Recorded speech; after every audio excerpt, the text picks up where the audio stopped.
Ku muhingamo wo kuri uyu wa kane igenekerezo rya 17 ndamukiza umwaka 2025 niho umurundi aba mu mahanga Minani Nsengiyumva Felicien Batazira Femido Jaba yakigwa ku kibuga c'indege ahi Bujumbura n'umuryango n'abakunzi biwe.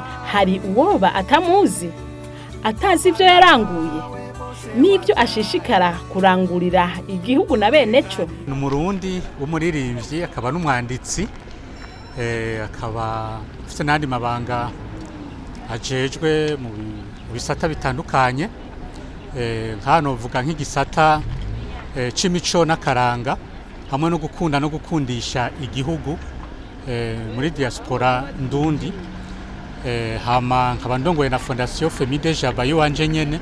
Fondation Femide Jaba, Fondation Femide Jaba. Mperuka kugira ingendo mu Bufaransa no mu Bubirigi.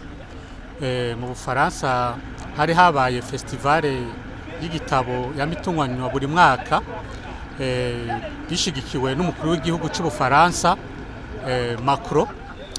Hanyuma vyagenze neza, igitabo carakunzwe, abantu barakiguze, habamwe no kumenyana n'abandi banditsi no guhanahana ivyiyumviro vy'ingene umuntu ashobora guteza imbere ico gisata. Hanyuma na hano mu Burundi mu binzanye hariho umunsi mpuzamakungu wariwe igitabo kw'isi yose, mugabo no ngaha mu Burundi uzohimbazwa igenekerezo rya 2023. Rero nk'umuntu amaze kwandika igitabo kandi kiriko kirandika amateka, navuze nti nakaryo ko keza kuza kwifatanya n'abarundi kubijanye n'uwo munsi w'igitabo kugira ngo ndabe n'ingene na jewe noteza imbere muri ico gisata c'ibitabo.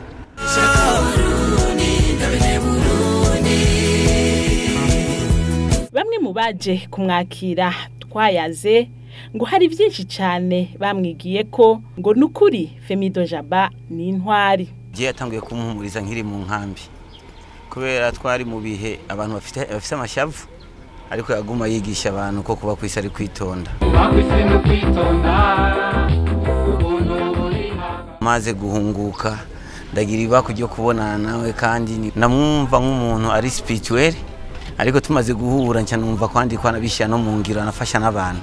Arakunda igihugu cyane, nibaza yuko yo bari mu bantu bagiye hanze ariko passport zabo zihera cyane kubera gutaha mu Burundi, kandi yaje mu Burundi ibikorwa byo gufasha abantu bamwe bibagiwe na societe, akagerageza kabegera n'ibintu bya misi kugira ngo basanga butaka batsinde.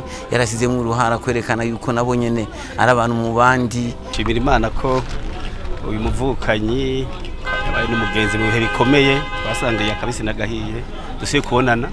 Arwagishije gitari, anyigisha mbere no kuririmba, anahingura kuko nari ndayimusavye ururirimbo rwayagiza umugambwe uri ku butegetsi uyu munsi CNDD-FDD. Femido Jaba n'umuntu mu bihe twarimwe bitoroshe yatera intege abandi.